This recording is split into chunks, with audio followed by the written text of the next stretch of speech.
সকালের নরম আলোয় রতনপুর গ্রামের বাজার জেগে উঠেছে। চারিদিকের মানুষের কোলাহল, সবজি বিক্রেতার হাঁক ডাক আর মাটির চুলার ধোঁয়া। গোপাল তার ছোট্ট পরিষ্কার ঠেলাগাড়িটির পাশে দাঁড়িয়ে গরম গরম আলুর পরোটা ভাজছে। তার দোকানে কম ভিড়, কিন্তু যারা আছে তাদের মুখে তৃপ্তির হাসি। পাশেই ভোলার বিশাল দোকান, সে চিৎকার করে তার খদ্দেরকে ডাকছে।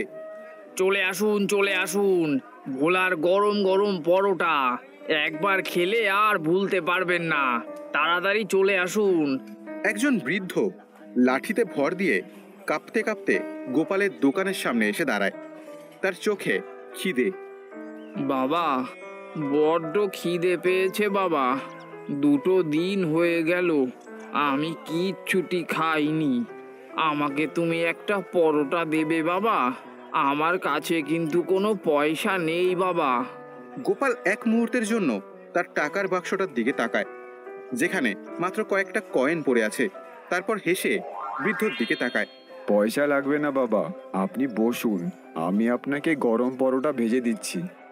গোপাল যত্ন করে একটা পরোটা ভেজে আচার দিয়ে সেই বৃদ্ধর হাতে তুলে দেয়।